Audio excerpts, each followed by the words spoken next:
자, 오후에는 이제 우리 창세기 11장 이제 26절부터 해서 이제 32절까지를 살펴보겠습니다. 지난주에 사실 26절에 있는 그 아브라함에 관한 언급을 좀 했어야 되는데 제가 좀 시간 관계상 이렇게 오늘 이렇게 아브라함에 대한 언급을 먼저 하고, 이제 그 아브라함의 그 가계를 보면 아버지가 테라잖아요. 아브라함의 형제들이 있고, 이제 그 부분을 좀 더 살펴보면서 이제 그 아브라함의 아내인 또 사레, 그렇죠? 또 사레가 또 성경에서 어떤 의미를 가지고 있는지, 또 그 부분, 그리고 이제 하나님께서 아브라함에게 명령하신 것을 또 아브라함이 온전히 순종하지 않고 부분적인 순종을 했다는 점, 이 부분을 오늘 이제 설명을 드리고자 합니다. 자, 여러분 먼저 그 26절 한번 보시면요, 테라는 70년을 살고 아브람과 나홀과 하란을 낳았더라, 이렇게 말씀을 하고 있습니다. 자, 여기 보니까 지금 테라가 아브람의 아버지죠. 그러니까 테라가 70년을 살고 그 다음에 이제 낳은 아들들이 이렇다라고 지금 말씀을 하고 있죠. 자, 일단 교환을 먼저 보세요. 첫 번째, 자, 이제 성경은요, 노아 이래로 다시 개인의 역사로 이제 되돌아갑니다. 그 노아 전까지만 해도 아담의 후손들로 인해서 이게 지구에 이제 가득 채워지고 그들이 죄악이 만연해서 홍수의 심판을 내렸잖아요. 하나님께서 이제 노아라는 그 개인에게 은혜를 보이게 하셔서 이제 노아만을 주로 이렇게 다루셨는데, 이제 홍수 끝나고 그리고 이제 노아와 세 아들들이 다시 번성하고 흩어졌죠. 그렇게 해서 다시 한 번 더 인류를 다루시는데 또 바벨탑 사건으로 하나님 앞에 반역을 했잖아요. 그러니까 이제 성경은 다시 초점을 전체에서 또 개인으로 방향을 바꿉니다. 바로 지금 이제 이 개인의 역사로 방향을 전환하셨는데, 이 개인이 바로 누구냐면 아브라함인 거죠. 아브라함. 예. 자, 지금까지 등장했던 위대한 인물들은 아담, 아벨, 에녹, 노아였지만 드디어 이스라엘 민족의 조상인 아브라함이 여기서 최초로 등장을 합니다. 지금. 하나님의 경륜상 아브라함의 등장은 이후부터 중요한 전환점의 시작이 된다 그랬어요. 우리가 세대주의 공부할 때 이거는 뭐 다 제가 언급을 했던 내용이고 하니까 일단은 이렇게 넘어가고요. 자, 2번을 보세요. 아브라함은 노아로부터 시작하여 역시 몇 대 후손이에요? 10대 후손입니다. 예. 그는 히브리인으로 불렸다 그래요. 창세기 14장 13절에 보면 아브라함은 히브리인입니다. 자, 그래서 이 인물은 어떻게 보면 이제 앞으로 있을 히브리인의 어떤 자손이 이스라엘의 시초화되는 인물이 바로 아브라함인 거죠. 예. 그러니까 아브라함이 성경에서 차지하는 비중은 굉장히 큽니다. 예. 자, 그럼 이 인물이 왜 중요한지에 대해서는 성경적으로 일단 다음과 같이 정리해 볼 수 있는데, 자, 밑에 괄호 1번을 보세요.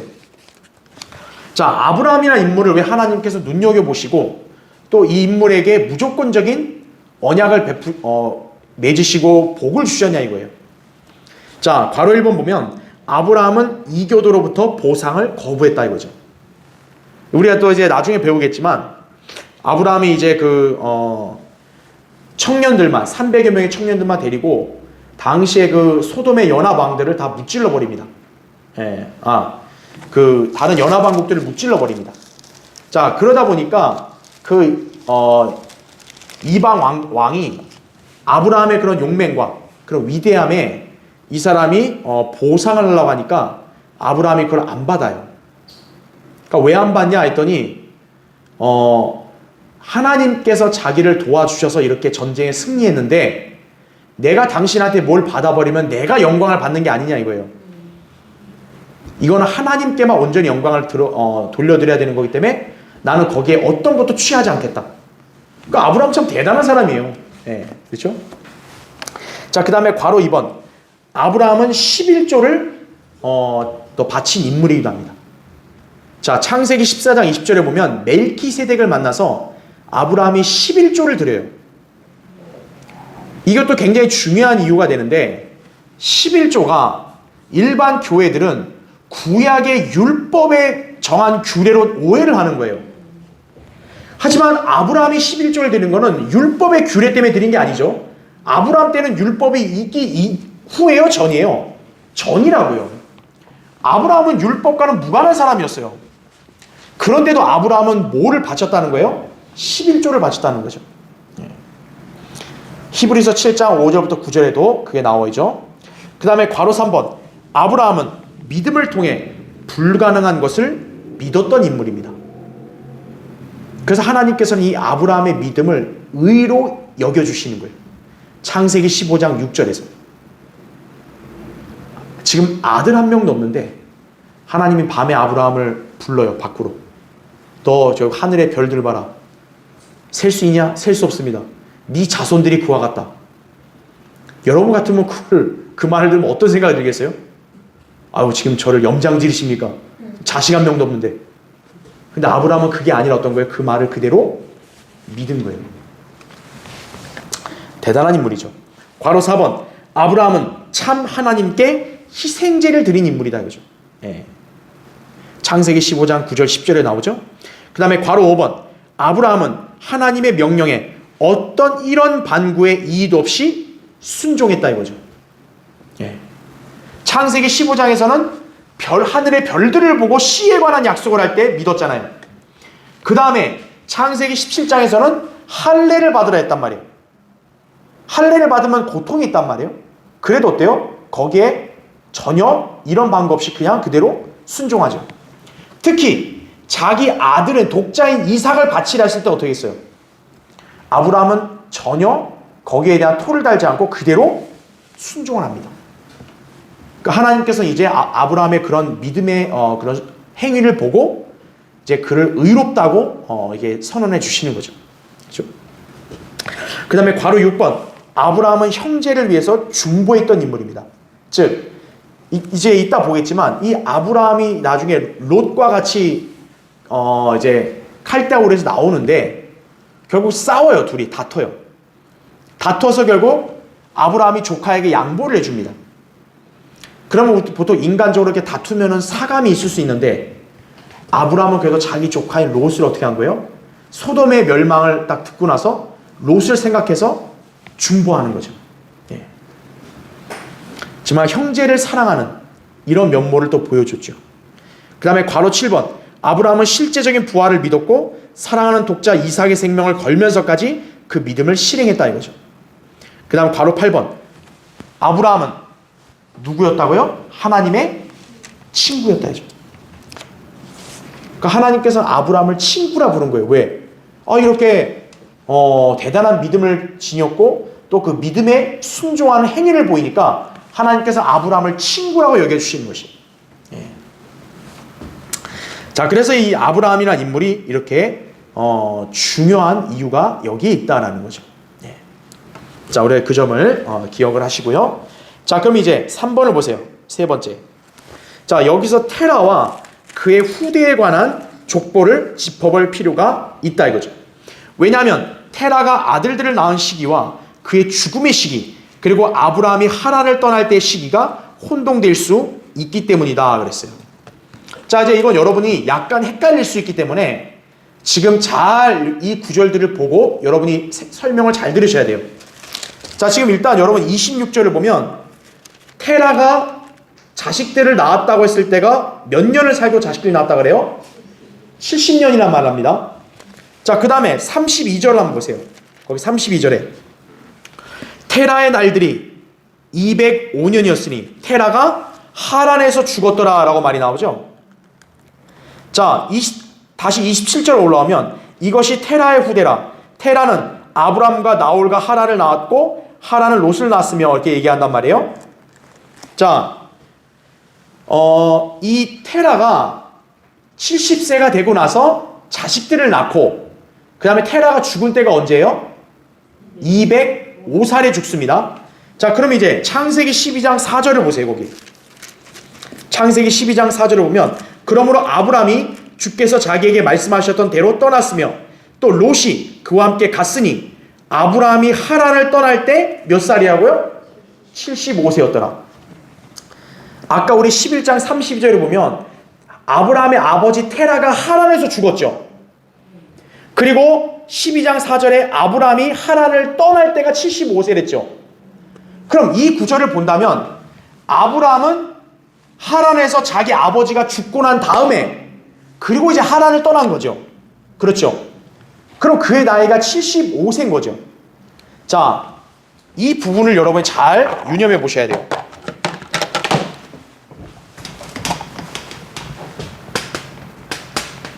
자, 테라가 70세가 된 이후에 자식들이 나온다 그랬어요. 바로 여기 보시면 아브람, 나홀, 하란 이렇게 나오고, 그 다음에 테라가 205살에 죽어요. 그렇죠? 그렇죠? 205살에 죽는데 어디서 죽냐? 이때까지 하란에서 죽었다 그래요. 하란에서. 그렇죠? 그리고 나서 어떻게 하냐? 아브라함이 하란을 떠나요. 그러면 논리가 어떻게 돼야 되는 거예요? 아브라함은 하란을 떠나기 전까지 테라와 같이 살다가 자기 아버지 테라가 죽고 나서 하란을 떠났다가 되는 거 아니야? 그렇죠? 그때 나이가 지금 창세기 12장 4절에 몇 살이라고 했어요? 아브라함이 75세란 말이 나옵니다. 자, 그럼 여러분 이걸 한번 잘 봐야 돼요. 이걸 갖고 또 성경에 어떤 부분이 좀 안 맞다라고 이렇게 이의를 제기한 사람들이 왜 그러냐면, 아브라함이 70살 때, 테라가 70살 때 이렇게 자식을 낳았단 말이에요. 그러면 만약에 그 성경을 믿지 않는 사람들의 논리를 딱 본다면, 아브라함이 테라가 70살 때 낳았다 그래요? 그쵸? 그리고 그러면 아브라함이 75살 때 하란을 떠났다는 그랬잖아요. 그쵸? 그럼 만약 이걸 계산해 보면 아브라함이 75세가 됐을 때는 테라는 몇 살이 되는 거예요? 만약에 테라가 70세에 아브라함을 낳았다면 145세인 거예요. 근데 우리가 봐야 될 게, 테라는 하란에서 205살이 죽었다 그랬어요. 그렇죠? 그리고 아브라함이 하란을 떠날 때가 75세예요. 그렇다면 아브라함은 하란이 자기 아버지가 죽고 나서 떠난 거 아니에요. 그렇죠? 그때 아브라함이 75세인데 근데 테라는 70세의 아들들 낳았대요. 그러면 이거 70에 75 더하면 테라가 145살 때 아브라함이 떠났단 말이잖아요. 근데 성경에서 테라가 몇 살이 죽었다 그랬어요? 205살이 죽었다 그랬어요. 그러니까 테라가 70세 때 아브라함, 나홀, 하란을 낳았단 말이에요. 낳고 아브라함이 75살 때 하란을 떠났으면 145세라는 말이잖아요. 근데 아브라함이 하란을 떠날 때는 이미 테라가 죽은 시점이란 말이에요. 145, 205 이거 맞아요, 안 맞아요? 안 맞잖아요. 그러니까 성경이 틀렸다 이렇게 우기는 사람들이 있어요. 자, 그러니까 여러분들도 이게 잘못하면 헷갈릴 수 있기 때문에 제가 설명을 드리는 거예요. 아니, 그럼 나이가 안 맞지 않냐 이거야. 그쵸? 아브라함은 75살 때 떠났고, 그쵸? 테라는 70살 때 아들들 낳았다 그랬고, 이러니까 테라가 145세 때 아브라함이 떠났다는데, 하지만 테라는 하란에서 죽었잖아요. 205살 때. 안 맞네. 그죠? 자, 이 이유가 왜 그러냐? 바로 사람들이 편견을 가지니까 그래요. 무슨 편견이냐? 자, 지금 성경에서 아브람, 나홀, 하란 나왔잖아요. 그러니까 사람들은 어떻게 해석을 하냐면은 테라가 70살 때 아브람을 낳았다 이렇게 얘기하니까 안 맞는 거예요. 자, 왜 그렇게 해석을 하면 안 되냐면 성경이 모순되면 안 되잖아요. 사람들이 오해하는 게 맨 앞에 나오면 장자인 줄 아는 거예요. 마치 우리 뭐요? 셈과 함과 야페처럼. 자, 우리 지난번에 배웠죠. 셈, 함, 야펫이 셈이 장자에서 앞에 나온 게 아니라 그랬죠. 마찬가지로 아브라함이 테라가 70살 때 가장 먼저 낳은 아들이 아니라는 거예요. 그렇게 오해를 하니까 나이가 안 맞죠, 이게. 그렇죠. 자, 어떻게 해석을 하는 게 맞는 거예요? 그러면 성경이 모순이 안 되려면 테라가 70세를 살고 나서 자식들을 낳았다. 근데 그 첫째는 아브라함이 아니라 아마 나홀일 거라고 확률이 높아요. 그렇죠? 예. 나홀 낳고 하란 낳고 아브라함이 아마 막내일 확률이 높습니다. 예. 왜 그러냐면 이제 나이를 맞춰보자고요. 자, 테라가 205살에 죽었다 그랬어요. 아브라함 205살 때 하란에서 죽었고, 이제 아브라함은 자기 아버지가 하란에서 죽고 나서 떠난 거 아니에요. 하란을. 그때 아브라함의 나이가 얼마요? 75세라는 거죠. 그러면 205에서 75를 빼면 몇 살이에요? 130세가 되는 거죠. 그러니까 우리가 정확히는 모르지만 테라가 70세 때 이 세 아들들 중에서 장자가 아마 나올 확률이 높겠지만 장자를 낳았고, 그리고 테라가 130세 되었을 때 아브라함을 낳았다는 거죠. 그렇게 되면 어떻게 되는 거예요? 이게 맞는 거죠. 그러니까 테라가 130세 때 아브라함을 낳았으면 아브라함이 이때부터 75세가 되는 시간이 테라가 205살이 되는 시간이 맞고, 그럼 테라가 하란에 죽고, 그리고 하나님이 아브라함 명령한 대로 그대로 하란을 떠나면 모든 구절이 다 맞는 거죠. 그렇죠? 그러니까 여러분 성경을 잘 유념해서 봐야 되는 거예요. 그러니까 맨 앞에 있으니까 테라가 70살 때 아브라함 낳았다 이렇게 해석하니까 안 맞죠. 테라가 70세가 되면서 이제 하나님께서 아들들을 주신 거예요. 근데 그 아들들 중에 첫째가 아브라함이 아니라는 거죠. 예. 나홀을 맨 먼저 주셨을 거예요. 그리고 이제 아마 막내로 아브라함을 주셨을 것이다 이거죠. 왜냐하면 테라가 130세 때 아브라함을 낳아야 되니까. 130세 낳아야 75살 때 205살 돼서 죽었다가 되고, 그리고 아브라함이 하란을 떠났다가 순서적으로 맞으니까. 예. 그렇게 해석을 해야 되는 거예요. 그러니까 우리가 해석할 때 테라가 70년을 살고 아브라함과 나홀과 하란 낳았다 하니까 테라가 70살 때 아브라함 낳았다 이렇게 해석하면 안 된다는 거죠. 아브라함은 나중에 난 거예요. 그런데 왜 성령님께서는 아브라함을 앞에 넣냐? 중요하니까. 이제부터 성경의 중심 인물은 누가 되니까요? 창세기의 나머지는 아브라함이 되니까.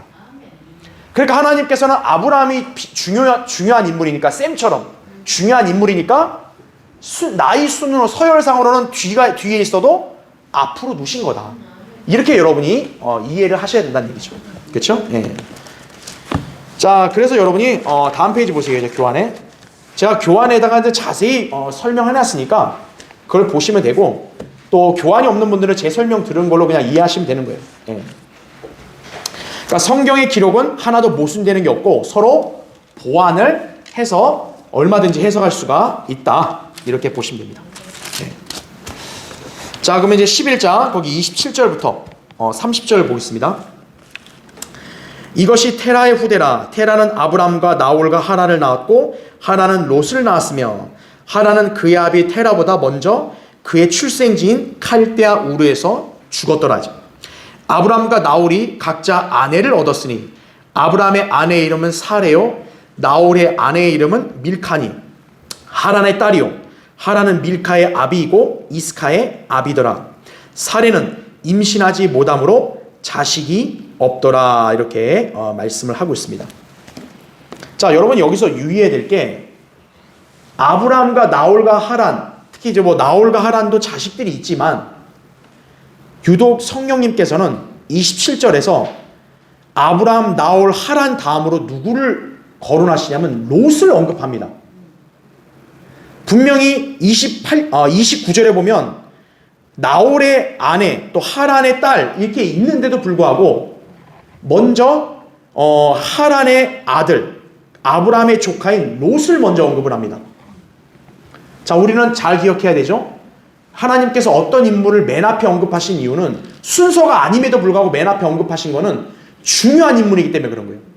아브라함도 중요하고 그 다음 지금 성령님께서는 우리에게 어떤 인물을 눈여겨보라고 하신 거예요? 바로 롯을 눈여겨보라고 하신 거예요. 롯을. 그러니까 일부러 그 아브라함 조카면 서열상 낮은 건데도 불구하고 롯을 같은 구절에 언급하신 이유는 하나님께서 대비를 시켜놓은 거죠. 아브라함과 롯 중요한 인물들이고 뭔가 대조되는 느낌을 우리에게 알려주는 것이죠. 마치 뭐냐? 카인과 아벨처럼 뭔가 아브람과 롯 좀 뭔가 대조되는 그런 양상을 우리에게 암시해 주기도 하는 것이에요. 자, 그래서 교환의 첫 번째 보시면 성경에서 롯이 최초로 등장한다. 롯은 아브라함의 형제인 하란의 아들인데 하란은 자기 아비 테라보다 먼저 그의 출생지인 칼데아 우르에서 죽었다는 거죠. 네. 그러니까 이 아브라함의 형제 아니에요, 하란이. 근데 하란이 자기 아버지보다 먼저 죽은 거예요. 근데 이 하란이 바로 아들을 누굴 낳냐? 롯을 낳은 거예요. 롯은 아브라함의 조카인 셈이다. 성령님께서 롯을 언급하신 것은 마치 아브람 롯의 대조를 보여주신 것 같다라는 거죠. 네. 자, 구약에서는 잘 모르지만 우리가 신약 성경을 보면 롯은 구원받은 사람이라는 것을 우리가 알 수가 있어요. 왜 알 수 있냐면 베드로후서 2장 5절에 보면은 성령님께서는 롯을 의인으로 칭합니다. 의로운 사람 롯 이렇게 얘기합니다. 그리고 우리가 나중에 창세기를 보면 알겠지만 롯의 행실을 보면 너무 아브라함과 비교가 되는 거예요. 참 이 사람이 진짜 성도라고 할 만한 사람인가 이럴 정도로. 하지만 신약 성경에서는 분명히 롯을 의인으로 칭합니다. 그렇다면 신약 성경에서는 분명히 롯을 구원받은 사람으로 간주하는 거죠. 예. 그러니까 아브라함이든 롯이든 다 구원받은 사람이지만 분명히 차원이 다른 거예요. 한 사람은 영적인 사람이고 한 사람은 육신적이고 세상 지향적인 그리스도인의 예표가 되는 거죠. 자, 그러한 대조를 우리에게 또 보여주시기도 한다 이거죠. 자, 근데 이게 일반적인 진리인 거고 더 중요한 게 있어요. 2번 보세요. 한층 더 나아가 롯은 마지막 날들에 관한 예언과 연관성이 있는 인물임을 유념해야 한다라는 거예요. 자, 성경에서 재림과 연관해서 무슨 날들이나 언급을 많이 해요? 롯의 날들이란 말과 언급을 합니다. 자, 성경 한번 찾아볼게요. 누가복음 17장 한번 보세요.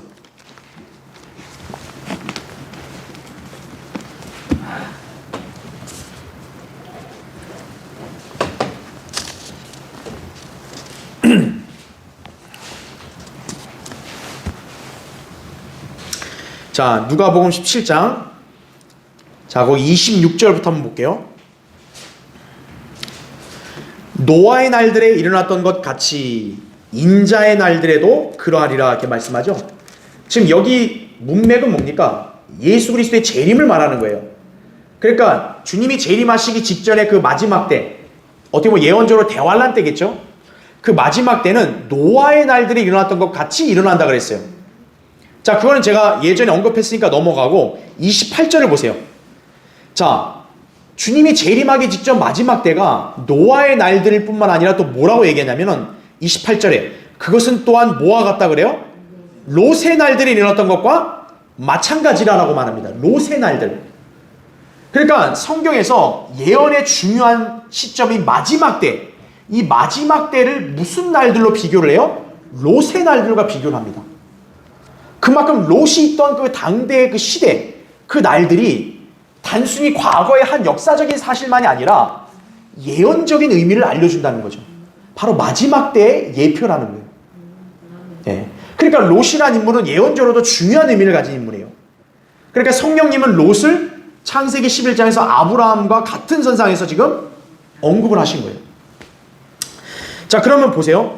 거기 계속 읽을게요. 28절에 롯의 날들에 일어났던 것과 마찬가지라. 그들은 먹고 마시고 사고 팔고 심고 건축하였으나 롯이 소돔에서 나가던 날 하늘에서 불과 유황이 비오듯 하여 그들 모두를 진멸시켰느니라는 거죠.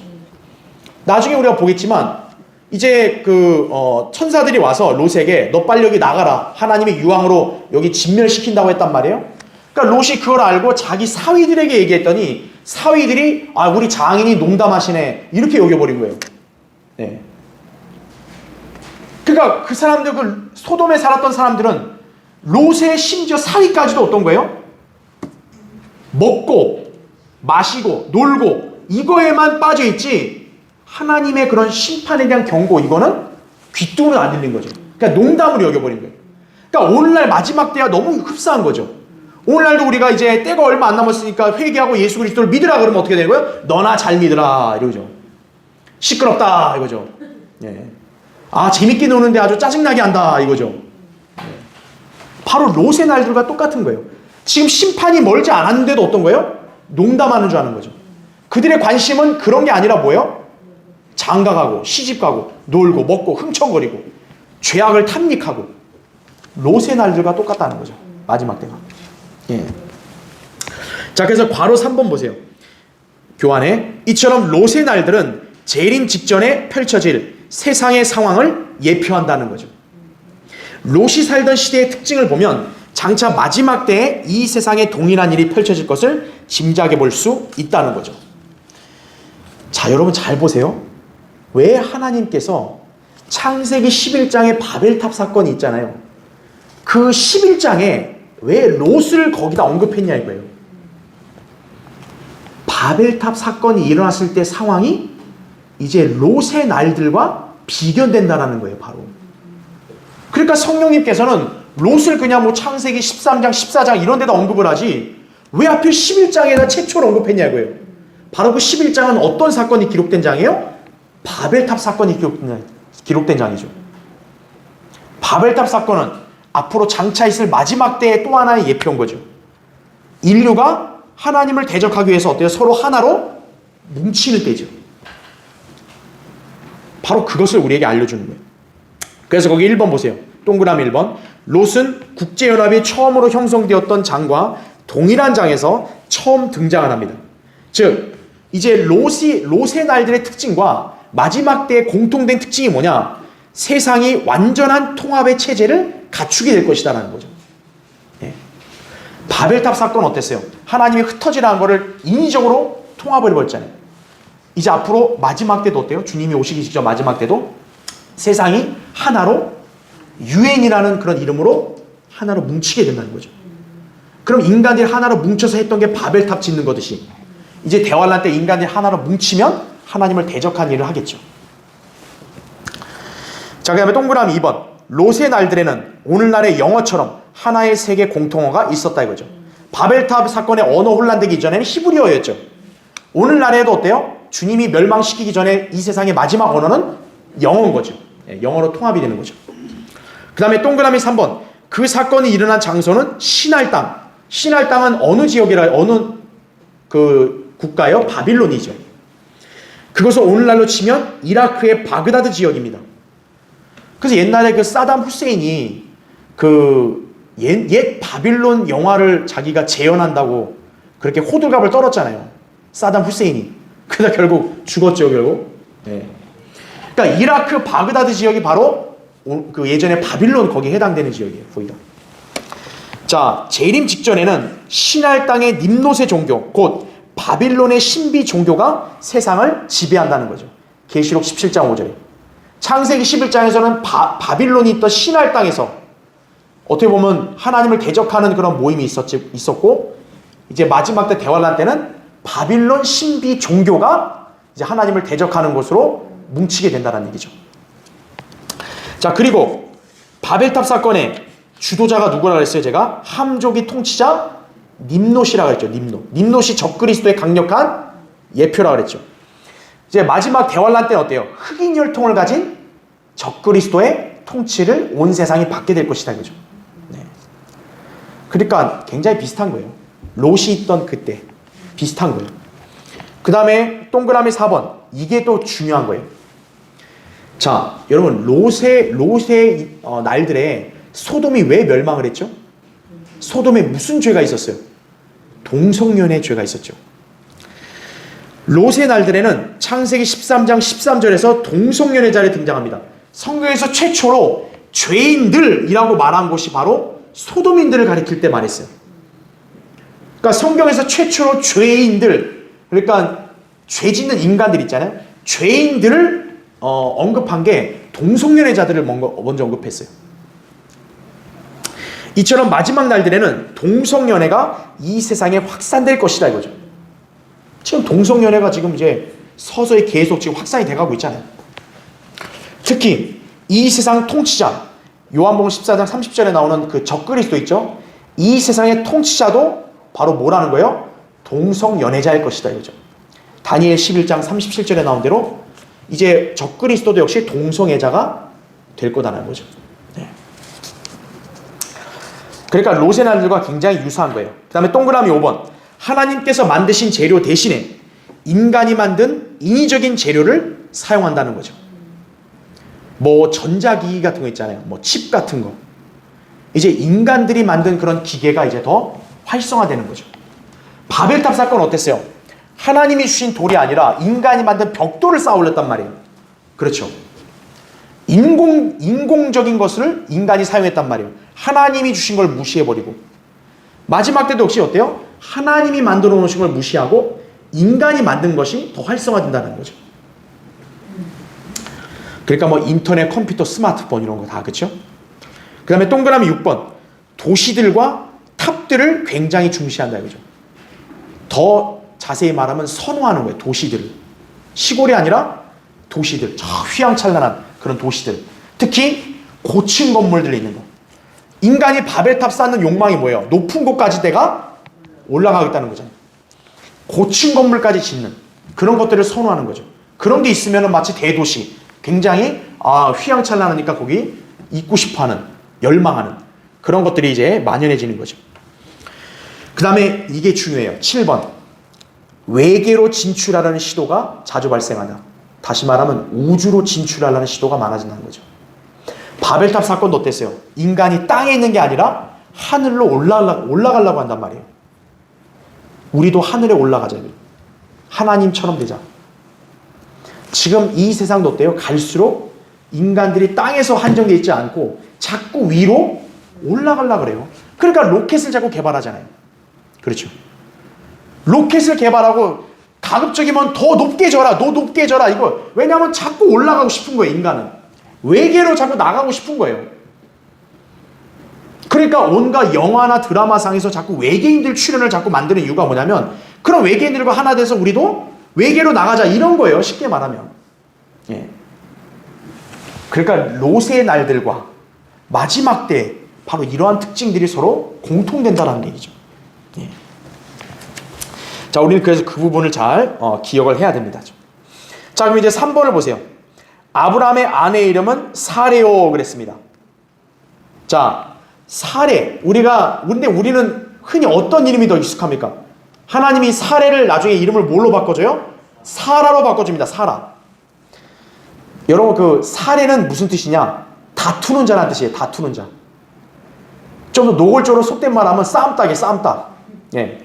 실제로 창세기 16장에 보면 사레는 굉장히 남편하고 잘 다퉜다고 해요. 종종. 예.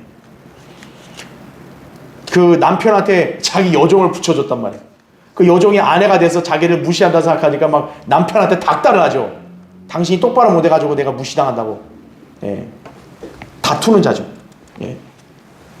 근데 우리 하나님께서는 그 사레에게 어떤 이름을 주신 거예요? 사라라는 이름을 주십니다. 사라. 사라는 공주라는 뜻이에요. 공주.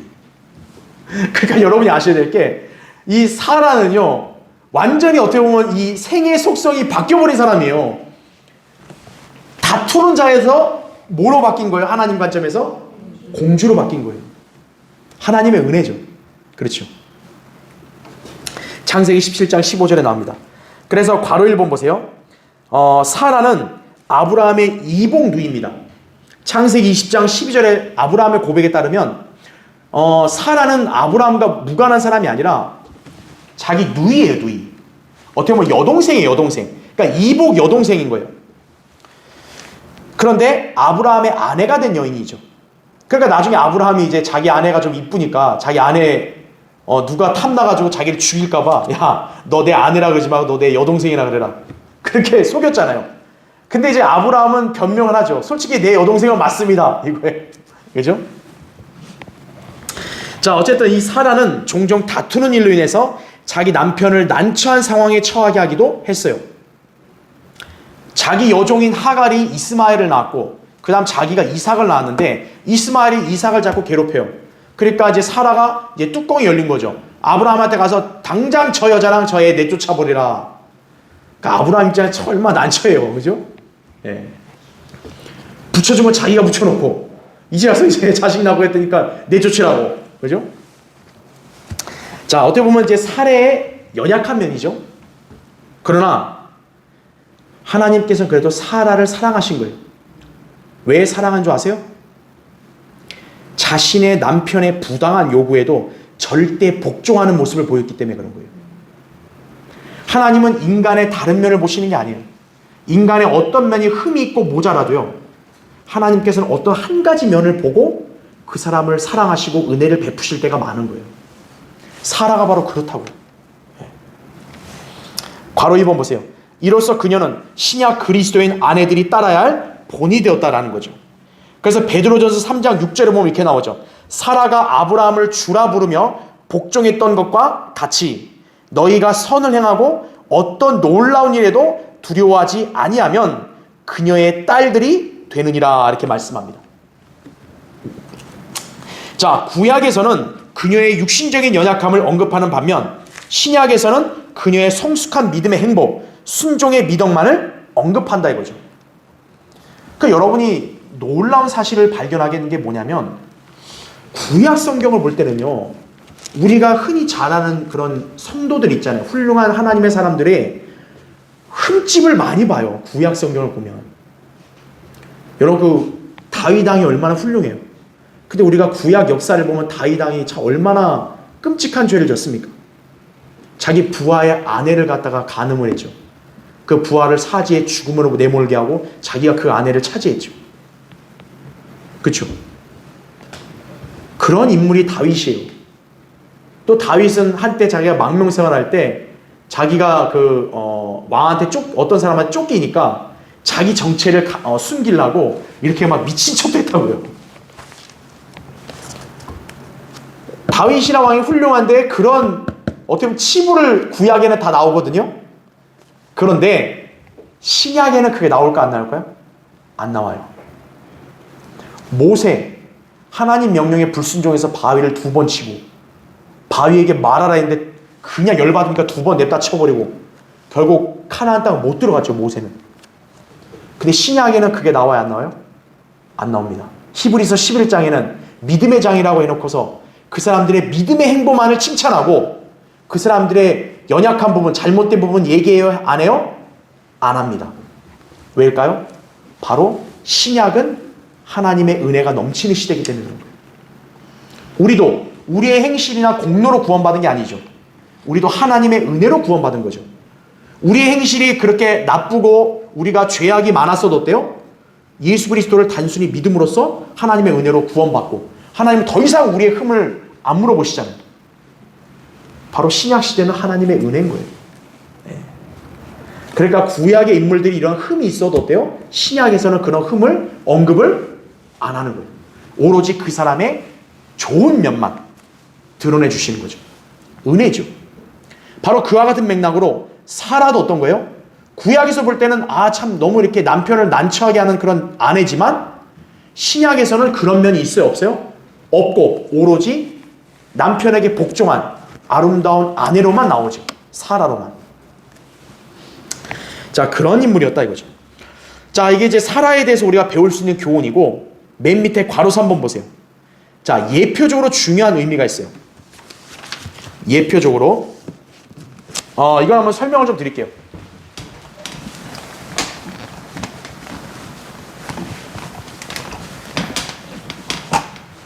자, 일단은 인물을 먼저 설명드리면, 자, 테라가 지금 일단 아버지고요. 그 테라의 이제 아들들, 이렇게 해서 이제 아브람, 나홀, 하란이죠. 이 하란에서 이제 롯이 나왔다고 얘기하고 하란은 먼저 죽습니다. 그렇죠? 자, 아버지보다 먼저 죽는 아들이에요. 우리는 그 이유를 모르지만 어떻게 보면 안 됐죠. 근데 하나님께서는 이 먼저 죽은 아들의 아들을 언급하시죠. 왜냐? 예언적으로 중요하니까. 바로 아까 제가 얘기한 대로 이 사람은 롯의 날들, 마지막 때와 연관된 예언적 의미가 있기 때문에 롯을 언급한 거고, 그렇죠? 그 다음에 아브라함의 아내는 누구라고요? 사레입니다. 사레. 그렇죠. 자, 이 사레가 나중에 이름이 뭘로 바뀌어요? 사라로 바뀝니다. 그리고 다투는 자. 그러니까 싸움하는 자인데 뭐로 바뀐 거예요? 우아한 공주로 바뀐 거예요. 하나님의 이름을 바꿔주신 거죠. 그렇죠. 그래서 아브라함의 아내인 사레가 사라로 어쨌든 바뀌었고, 이 사라가 우리 그리스도인들 자매들, 그리스도인 아내들의 믿음의 본이 되는 사람이죠. 그러니까 그리스도의 아내들이 남편에게 복종하는 그 본을 보여준 인물이에요. 자, 근데 저는 지금 여기서 그것만 언급하는 게 아니라 아브라함과 사라가 예표적으로 어떤 의미를 가졌냐를 여러분이 보셔야 되는 거예요. 자, 아브라함의 아들이 누굽니까? 이삭이죠. 이삭의 아내가 누구예요? 리브카입니다. 자, 우린 여기서 뭘 배워야 되냐? 창세기 22장부터 24장에 이제 나중에 한 번 더 보겠지만 거기서 예표적인 걸 배우는 거예요. 아브라함이 자기 아들을 제물로 바치잖아요. 그럼 뭘 예표하죠? 아버지 하나님이 아들 하나님이신 예수 그리스도를 제물로 내어주시는 거죠. 그래서 아브라함은 누구의 예표냐? 아버지 하나님의 예표예요. 그렇죠. 이삭은 아들 하나님, 그렇죠. 예수 그리스도 예표예요. 그럼 이번에 여기 볼게요. 아브라함의 아내 사레는 그럼 뭘 예표할까요? 사라는. 자, 아브라함이 아버지 하나님의 예표예요. 그럼 아브라함의 아내라면 아버지 하나님의 아내가 돼야 되잖아요.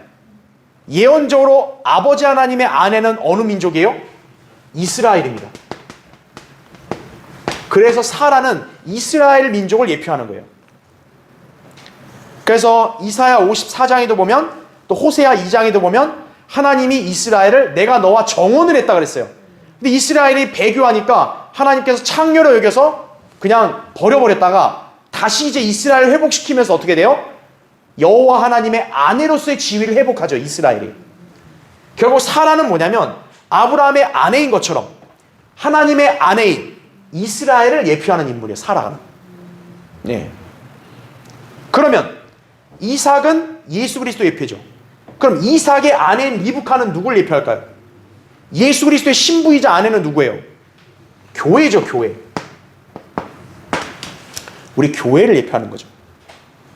그래서 예언적으로 어떤 의미가 있냐? 자, 창세기 23장에서 사라가 죽습니다. 사라가 죽고 이제 동굴로 들어가요. 무덤으로 들어가요. 그리고 창세기 24장에 누가 나오냐? 리브카가 등장을 합니다. 경륜적으로 순서는 뭐예요? 이스라엘 경륜이었다가 이제 어떻게 한 거예요? 교회로 넘어가는 걸 또 예표하기도 하는 거죠. 또 그렇죠. 네. 그런 걸 우리가 볼 수 있다. 그러니까 왜 리브카 먼저 사라가 나왔냐? 교회보다 이스라엘이 먼저 있는 거죠. 그렇죠. 사라가 퇴장하고 나서 이제 리브카가 나왔죠. 리브카가 이제 이삭의 장막으로 들어왔죠. 예. 구약에서는 이스라엘이 하나님의 아내로서의 그 위상과 복을 받았는데 경륜이 지나고 나서는 어때요? 예수 그리스도의 아내인 교회가 그 위상과 경륜을 대신하게 되죠. 물론 이스라엘이 끝났단 말은 아니에요. 그냥 예표적인 것만 보여주는 거예요. 예표적으로. 우린 그거를 배울 수 있어야 된다는 거죠. 그렇죠. 예. 자, 그것을 우리가 가르치고 있다. 예. 그렇게 우리가 이해하시면 되겠습니다. 자, 이제 네 번째 볼게요. 사레는 임신하지 못함으로 나옵니다. 자, 여기서 우리가 유념해 봐야 될 것은 아브라함의 아내인 사라는 불임이에요. 불임. 나중에도 보겠지만 아브라함이 99세가 될 때까지 자식이 물론 이제 이스마엘을 낳았지만 아브라함이 99살 될 때까지는 자기 이 아내인 사라한테서는 아이를 못 낳아요. 왜냐하면 사라가 불임의 태예요. 불임. 그러니까 어떻게 보면 사라는 처음 볼 때 약간 좀 불행한 여자 같잖아요. 그렇죠? 근데 하나님께서는 그 불임의 태에서 어때요? 위대한 아이를 주셨죠. 바로 예수 그리스도의 훌륭한 예표인 이삭을 약속의 자녀로 주시죠. 그렇죠? 자, 그래서 사레를 임신하지 못함으로 한 말을 하나님이 또 맨 처음 언급하신 이유가 뭐냐? 바로 이 사라가 기적적인 출산을 하잖아요. 그게 바로 나중에 예수 그리스도를 동정녀 탄생을 하는 마리아를 예표하기 때문에 여기서 또 알려주는 것이에요. 자, 사례는 구약 성경에 등장하는 7명의 불임 여성들 중에 첫 번째 여인이에요. 이 여인들은 자, 이제 우리가 7명 여인들을 볼 텐데, 이 여인들은 모두 원래 불임의 태예요. 불임. 그러니까 아이를 낳지 못하는 여인들인데 하나님의 도우심에 따라 기적적으로 아이를 출산한 여인들이에요. 자, 그럼 왜 하나님께서는 이런 예를 남겨놓으실까요? 바로 구약의 이 여인들은 누구를 예표하냐? 마리아를 예표하는 거예요. 분명히 불임의 텐데 하나님께서 기적적으로 아들을 주신단 말이에요. 바로 그처럼 예수 그리스도는 결코 인간의 관점으로 나올 수 없는 분인데 성령에 의해서 잉태돼서 여자의 씨로 나오신 거죠. 그렇죠. 마리아 입장에서는 절대 아들을 낳을 수 없는 거예요. 근데 초자연적인 출생을 하죠. 그거를 모형으로 보여주는 거예요. 이 여인들이 바로. 네. 그러니까 동정녀 탄생은 그냥 꾸며낸 얘기가 아니라는 거예요. 네. 자, 그럼 한번 그리스도의 동정녀 탄생을 예표하는 이 기적적인 출산한 여인들을 볼게요. 먼저 바로 1번 사라입니다. 사라.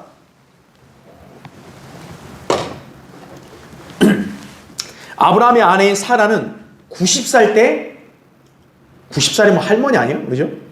그때 이삭을 낳은 거예요. 성경에서 가장 위대한 그리스도의 예표 중에 하나를 낳았죠. 그 다음에 괄호 2번 리브카입니다.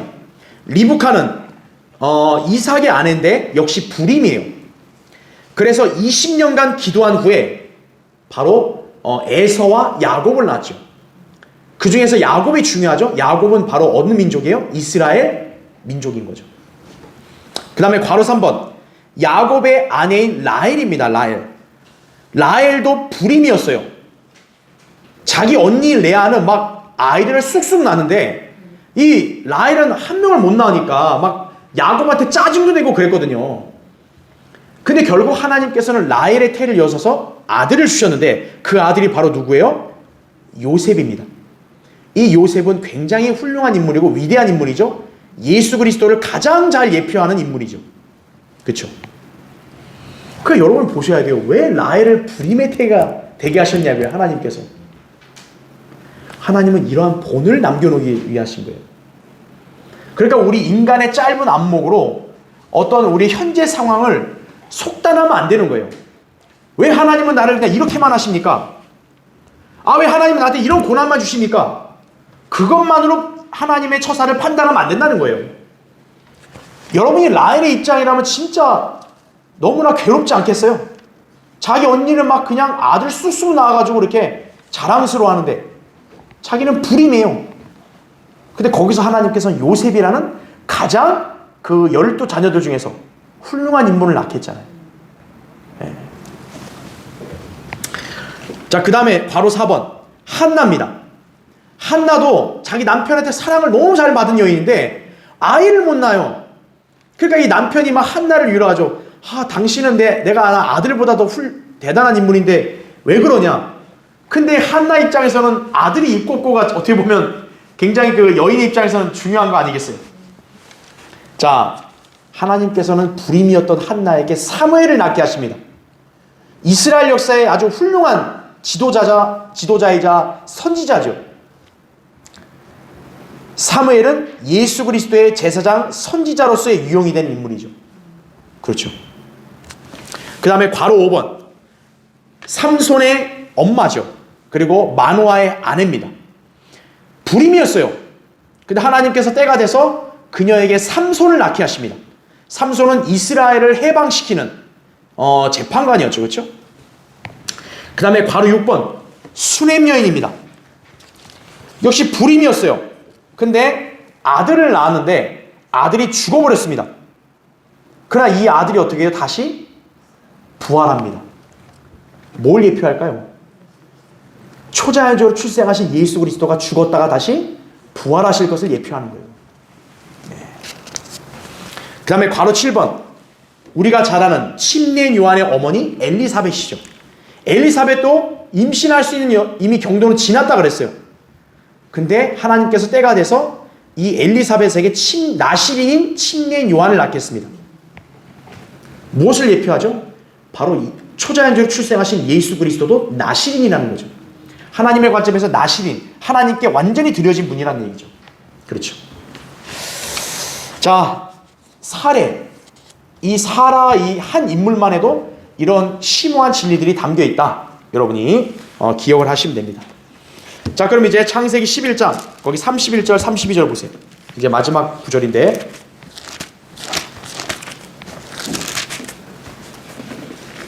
자 31절 거기 32절. 테라가 그의 아들 아브람과 하란의 아들인 그의 손자 롯과 그의 며느리인 아브라함의 아내 사라를 데리고 칼데아 우르로부터 나와서 카나안 땅으로 가려고 하더니 그들이 하란에 와서 거기에서 거하니라. 테라의 날들이 205년이었으니 테라가 하란에서 죽었더라. 이렇게 말합니다. 자, 일단 1번 보세요.